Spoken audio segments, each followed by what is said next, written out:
Muy bien, vamos a hablar entonces ahora de lo que son las fracciones.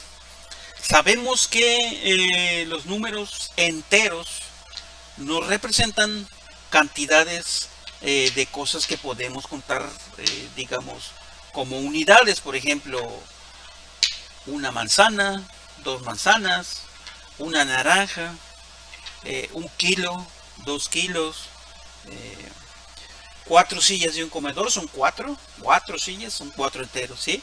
Esos son los números que nos representan unidades, pero también existen los números que nos representan cantidades que no son unidades, que son parte de una unidad.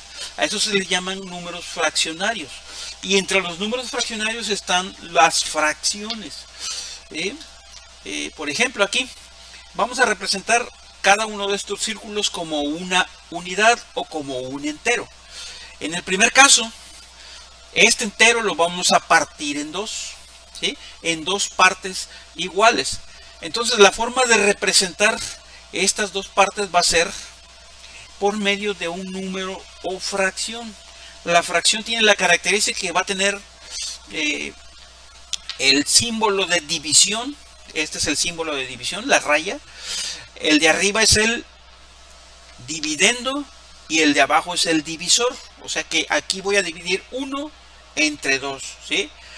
Entonces así vamos a representar las fracciones. Ahora, el dividendo, ¿qué significa? Significa el número de partes del entero del que estoy hablando. En este caso yo dividí el entero en dos y coloreé uno de azul. Entonces el azul es uno de las dos, esto es el número de partes, y el divisor es el número de partes en total que tiene el entero. Entonces esta fracción estoy hablando de 1 de 2 que tiene el entero, 1 de 2, ¿sí? El entero tiene 2, pero yo nada más estoy hablando de 1. En este caso, el mismo entero ahora yo lo estoy partiendo en tres partes iguales. Y voy a hablar del que está coloreado en verde. Estoy hablando de cuántos, de 1, de cuántos, de 3, 1 entre 3. Entonces el dividendo es 1 y el divisor es 3, ¿sí? Acá hacemos lo mismo, pero ahora lo vamos a dividir en cuatro partes iguales. Por lo tanto, voy a hablar de lo que está coloreado en rosa. Sería 1 entre ¿cuántas?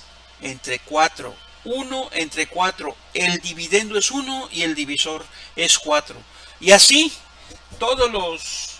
cada uno de esos enteros yo lo estoy partiendo en diferentes números de partes. Entonces, el divisor siempre va a ser el número de partes que tiene el entero. Si se fijan, este tiene 5, el divisor es 5.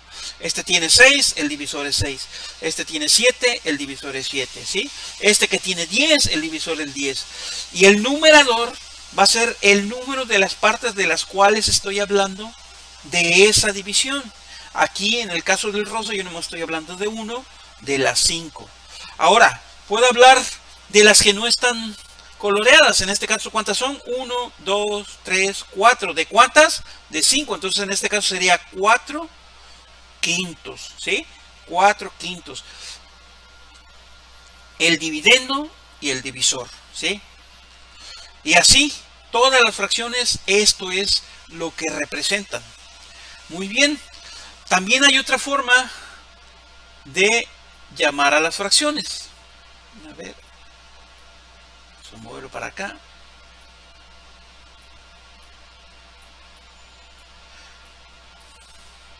¿Sí? La fracción, como ustedes saben, tiene el símbolo de división. También se le conoce como línea fraccionaria. Al dividendo también se le conoce como numerador. ¿Por qué numerador? Porque es el que va a decirnos cuántas partes del entero estamos hablando en este caso. En este caso es 1, ¿no? Y el denominador nos va a decir de cuántas partes está formado este entero del que estamos hablando. Entonces, aquí estamos hablando de 1 de 3 partes. Un tercio, ¿sí? Tenemos también que puede ser 1 entre 4, también se le conoce como un cuarto. 1 entre 5, un quinto, y así depende el número de partes de las que esté dividido nuestro entero, va a ser el denominador, ¿sí? Entonces así también se conoce a los números fraccionarios, ¿sí? Ahora, ¿cuál es la clasificación de estas fracciones? Porque nos vamos a encontrar diferentes tipos de fracciones. La primera se le llama fracción propia. ¿Por qué fracción propia? ¿Cuál es la característica de esta fracción propia? La característica de la fracción propia es que el numerador o el dividendo, como quieran llamarle, siempre va a ser menor que el divisor o que el denominador, ¿sí? En este caso 1 es menor que 4. Y si nosotros hiciéramos esta división nunca va a llegar a darnos una unidad, siempre nos va a dar menos de 1. Si se fijan aquí, el cuarto es mucho más chico que toda la unidad, ¿sí? Entonces a esa se le llama fracción propia. Fracción propia es cuando el numerador es menor que el denominador, y si hacemos la división nunca nos va a dar la unidad, siempre nos va a dar menos de 1, ¿sí? Hay otra que se conoce como fracción aparente.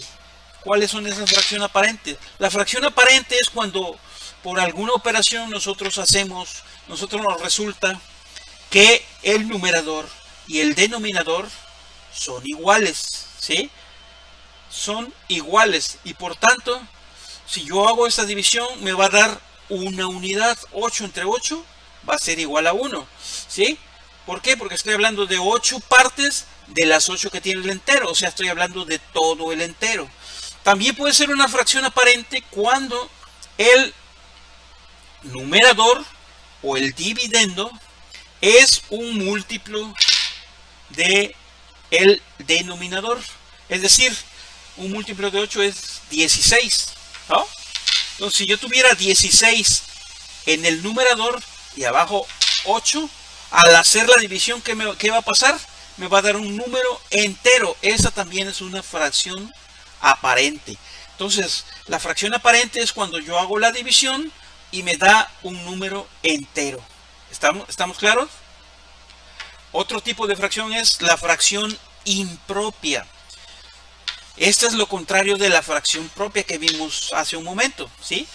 La fracción impropia va a tener la característica de que el numerador o el dividendo va a ser mayor que el denominador o el divisor. De tal manera que cuando yo hago la división, este número siempre me va a dar más de la unidad, más de 1, ¿sí? Por ejemplo, en este caso estamos hablando de 6 partes de 4. Entonces 1, 2, 3, 4, ya se completó 1. Pero está hablando de 6, entonces le tenemos que agregar otras 2 para que sean las 6 partes de 4. Entonces, por lo tanto, este es un número mayor a 1. Por eso se llama una fracción impropia. Ahora, ¿cuál es la fracción mixta? Esta viene derivada precisamente de la fracción impropia. ¿Qué quiere decir? Que la fracción mixta es una equivalencia o es equivalente a una fracción impropia. Por ejemplo, en este caso, 6 cuartos yo sé que es más de 1. Entonces, si yo sé que es más de 1, pongo 1. ¿Y cuántos me van a sobrar? 2 cuartos. 2 cuartos. Entonces, este número, un entero con 2 cuartos, es equivalente a 6 cuartos. Entonces, esta es una fracción mixta. ¿Mixta por qué? Porque tiene enteros y tiene fracciones. Cuando es una fracción mixta, forzosamente la fracción que tenemos acompañado de entero tiene que ser una fracción propia, como la de acá arriba. ¿Sí se fijan? El numerador es menor que el denominador, ¿sí? Entonces, siempre va a tener una equivalencia en una fracción impropia. Entonces, así es como se clasifican las fracciones.